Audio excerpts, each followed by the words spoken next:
नमस्कार, कैसे हो आप? खुश हो ना? जिंदगी के हर एक पल, हर एक लम्हा खुशी से गुजार रहे हो ना? और दिल को छूने वाला हमेशा का अपनापन का सवाल, हंस रहे हो ना? हंसना ही चाहिए, क्योंकि एक बड़ी सी रेसिपी लेके आया हूं, उसका नाम है ब्लडी मेरी, जो बहुत पॉपुलर वाली है। सिंपल सी रेसिपी भी है, दैट वन। और उसके बाद जिंदगी को सुधारने वाली रेसिपी। तो देखते रहिएगा आखिर तक एंड एंजॉय करिएगा। Let's start today. फर्स्ट हम लेते हैं मिक्सिंग ग्लास। तो उसमें पहला डालना है 1 3 clove ice, 3 4 2 whatever, however you feel comfortable। उसके बाद इसमें तकरीबन से small 1 teaspoon 1.5 teaspoon lime juice. Okay. उसके बाद आपको डालना है इसमें 60 ml वोडका, और ये है टमाटो का जूस, और वो डालना है आपको अप्रॉक्सीमेटली 120 ml का। ठीक है। ये रेडी मिक्स भी मिलता है मार्केट में, ब्लडी मेरी मिक्स बोलते हैं उसको। और then what you have to do is, ये स्टर करना है थोड़ा। उसके बाद में अभी इसमें 2-3 चीजें और आएगी। उसमें आएगा टबैस्को सॉस के 2 बूंदे डालेंगे, बस, और कुछ नहीं। तो उसमें थोड़ा सा टेस्ट बढ़ेगा, और एक उसका जो उसमें थोड़ा सा खट्टापन होता है, तो खट्टा, तीखा और खारा।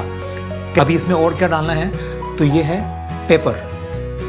ये डालने के बाद इसको थोड़ा सा प्यार से स्टर कर लेते हैं। तो अभी क्या करना है कि आपको लेना है सर्विंग ग्लास। सर्विंग ग्लास में आपने ऑलरेडी क्या करना है, पेपर और नमक स्प्रेड कीजिएगा। उसके बाद में जो आपका सर्विंग ग्लास जो है उसको ऐसे डीप करना है, उसमें उसको लगाना है लाइम जूस जो है अपना, लेमन, उसको रिम को लगाना है, और उसको डीप करके ये हो गया आपका सर्विंग ग्लास रेडी। और ये जो मिक्स किया है आपने, उसको इसमें पोर करना है। And all of us know, no drink is complete till you do the garnishing। तो गार्निशिंग के लिए मैंने ऑलरेडी कट करके रखा है, और हल्का सा इसमें हम और एक ट्विस्ट डालेंगे मिंट के पत्ते।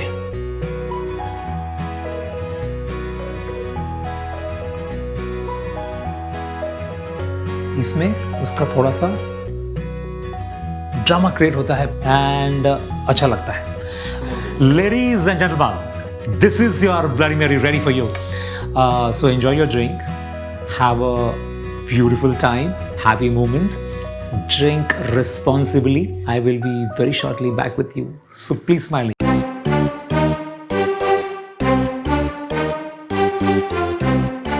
Welcome back. किसी ने सही कहा है, खुशी जब दिल में होती है तो आंखों में छलकती है और चेहरे पे दिखती है, वरना फोटो के लिए तो हर कोई हंसी लेता है। तो होता है ऐसे कि एक सेठ जी होते हैं, एक बिजनेसमैन होते हैं बड़े, बहुत हर जगह में उनका बिजनेस, हर चीज़ में, steels, plastics, mining, lot of things. ज़्यादा कुछ खुद करने के लिए कुछ काम नहीं होता। लोग हैं, टीम है, बिजनेसेस हैं, सब लोग काम करते रहते हैं। तो दिमाग में आता है कि एक बार उम्र हो चुकी होती है, तो बोले एक बार देख तो ले कि हमारा कितना पैसा हमने कमाया है, कितना क्या है, तो उसको जोड़ लेते हैं, कितना है देख लेते हैं एक बार। तो अपनी पूरी टीम को बुला लेते हैं, चार्टर अकाउंटेंट को बुला लेते हैं, सबको बुला लेते हैं। बोले कि I want the report immediately, मुझे अभी का अभी रिपोर्ट चाहिए। हमारी कितनी जायदाद है, कितनी प्रॉपर्टीज़ है, कितनी फैक्ट्रीज़ हैं, कितने ऑफिसेस है, कितनी लैंड है, कितने बंगले हैं, कितनी कार्स है, कितनी, सबका हिसाब मुझे जल्दी दीजिए 7 दिन के अंदर। तो हड़बड़ी मच जाती है, क्योंकि उनको समझ में नहीं आता कि कैसे करूं, क्योंकि इतनी एम्पायर है तो उसके लिए कम से कम 2-3 महीने तो लग जाते हैं पूरा का पूरा हिसाब और सब जोड़ने के लिए। और वो मतलब उन्होंने बोला चले जाओ, और निकल गया। 7 दिन के बाद टीम आती है, without any report, without anything, कुछ भी उनके हाथ में नहीं होता। आ जाते हैं सामने बिजनेसमैन के सामने, तो बोलते क्या हुआ? तो बोलते सर जी, एक तो पक्का है कि ये आपकी जो जितनी एम्पायर है, जितना आपका सब कुछ जो पैसा है, जो जायदाद है, वो गिनने के लिए कम से कम 1.5-2 महीने से ऊपर लगेगा मिनिमम। लेकिन इतना हम लोग कह सकते हैं कि आपके साथ पुश्ते बैठ के बिना कुछ किए खा सकते हैं, इतना पैसा तो कंफर्म है। तो बोला कि ठीक है, खुश हो गया। और बोले आप चले जाइए, मतलब आपको मैं और 15 दिन का टाइम देता हूँ, मुझे कंप्लीट डिटेल्ड रिपोर्ट दीजिए। तो वो निकल जाते हैं। फिर वो सेठ जी अपने कामों में, अपने चैम्बर में, केबिन में बैठ के सोच रहे थे। अचानक वो सब समंदर, उनका बड़ा व्यू अच्छा होता है, देखते बोलते हैं 7 का तो ठीक है, 8वें मेरे जो पीढ़ी आएगी उसका क्या। दिमाग में ये ख्याल घूमते लगता है। वो जब घर जाते हैं तो अपने पोतों के साथ खेलते हैं, वो नहीं कर पाते, दिमाग में वही चलता रहता है 8वीं पीढ़ी 8वीं पीढ़ी।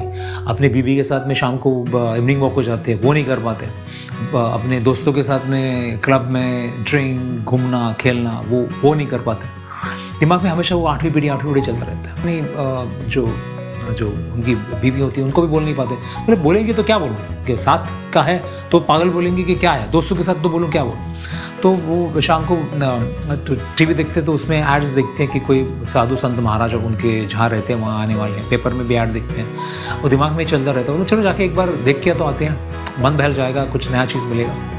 उनको ही पूछ लेते हैं अगर हो सके तो।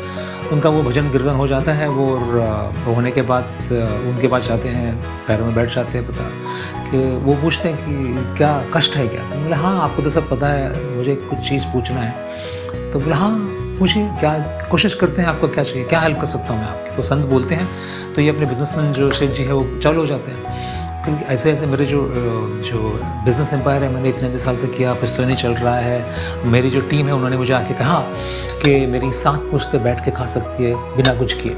लेकिन मेरे मन में एक बहुत बड़ा द्वंद्व चल रहा है कि 8वीं पीढ़ी का क्या। तो वो संत थे, योगी थे, और समझ के क्या करना है। तो कोई उपाय बता दीजिए कह रहे थे, गिड़गिड़ा रहे थे, मुझे बताओ कि पूजा यज्ञ करना है, कुछ किसी को कुछ करना है, कहाँ कुछ हेल्प करना है, जो भी करना है मैं कर लूँगा, आप बताओ। तो मतलब कुछ नहीं करना है, छोटे सी चीज़ दान करना है। आपके जो योगी ने कहा अपने हमारे वो सेठ जी को कि आपके बस्ती में आप जहाँ रहते हैं उसके दूर जाके एक 5 किलोमीटर के अंदर आपकी दूसरी बस्ती आ जाती है गरीबों की, वहाँ झोपड़ी होती है, उसके पीछे और अंदर जाने के बाद आपको एक छोटी सी कुटिया मिलेगी, झोपड़ी मिलेगी। वहाँ एक बाबा जो रहते हैं उनको सिर्फ आधा किलो आटा दान करना है। बोला बस उतनी सी बात। दादू का चिराग मिल गया, छड़ी मिल गई। वैसे वो खुश होके अपने वो असिस्टेंट्स को फ़ोन बिन करके बोले कि 10 पोथी का आटा का लेके ये फलान जगह पहुँच जाओ, और ख़ुद भी अपनी गाड़ी सब ताफ़े के साथ वहाँ पहुँच गए। और ढूंढते GPRS में उनको मिल गया आपका वो जगह, और उसके अंदर चले गए। देखते ही वो बाबा जी को बोले अरे नमस्कार बे, आपको कुछ देना चाहता हूँ, आपको कब से मैं देख रहा हूँ। किसी भी हालत में वो सेठ जी को अपना वो जो पाया हुआ जो चीज़ है उसको ख़त्म करना था, कि बोले कि 8वीं पीढ़ी का काम हो जाए। तो वो जो बाबा जी थे वो आके बोले कि नहीं बेटा, मुझे कुछ ज़रूरत नहीं है किसी चीज़ की, मैं खुश हूँ, मैं आनंदी हूँ, मैं तृप्त हूँ, मुझे कुछ नहीं चाहिए। तो नहीं आपको लेना ही पड़ेगा, मैं बोला गया है, बताया गया है। तो वो जो बाबा जी थे उनको समझ में आ रहा था। उतना तो जो हमने लाया है आटा का वो तो आप रख लो। तो बोला नहीं मुझे नहीं चाहिए, वो तो मेरी झोपड़ी में जगह ही नहीं है, तो रखूँगा कहाँ, दूसरे किसी के मुँह में आएगा, आप लेके चलो, मुझे ज़रूरत नहीं, अगर होगा तो बता दूँगा। तो फिर बोला नहीं आप 1 किलो तो रख लीजिए, 2 किलो तो रख लीजिए। तो बोला नहीं एक करते आखिर में वो सेठ जी ने वो बाबा जी को कहा आप कुछ मत भूलिए, सिर्फ आधा किलो आटा है वो रख लीजिए, बस आपका 2-3 दिन का काम हो जाएगा, मुझे तृप्ति मिल जाएगी, शांति मिल जाएगी। तो फिर वो जो बाबा जी थे उन्होंने कहा बेटा एक ध्यान रखो, मेरा आज का पेट भर गया है, खाना हो चुका है, मैं तृप्त हूँ, मुझे कुछ ज़रूरत नहीं है। जिस भगवान के ऊपर मेरा सब कुछ चिंता विवंचना और जपजाप में चल रहा है, उन्होंने मुझे आज की चिंता मेरी ख़त्म कर दी है। कल की चिंता मुझे है नहीं, क्योंकि वही मुझे जो करना है वो दे देगा। तो मुझे उसके बारे में कुछ चिंता ही नहीं है। अगर कुछ लगता है कोई जो होता है तो मैं 100% आपके पास आ जाऊँगा, बोलूँगा। जैसे उन्होंने बताया, सेठ जी के दिमाग में आ जाए कि क्यों वो संत महात्मा ने इनके पास भेजा था। जो मैं आपको बताना चाहता हूँ लेडीज एंड जेंटलमैन, हम व्यर्थ बहुत चीज़ों की जो जिसकी ज़रूरत नहीं होती उसकी चिंता करते रहते हैं। जो आज का पल है, जो चल रहा है, उसको गंवा देते हैं। उसकी चिंता में ये चला जाएगा, अगर ये ठीक होगा तो अगला वाला आने वाला तो ठीक ही होगा ना। वो आने के बाद उसको करते हैं। तो हौसले के साथ और हंसने के साथ हर एक मोमेंट को आप फेस कीजिएगा, हर एक चीज़ को आनंद उठाएगा, और स्माइलिंग करने से आपकी चिंता विवंचना आधी से ज़्यादा कम हो जाएगी। तो हंसते रहिएगा। Keep watching us, keep smiling. Thank you so much for watching.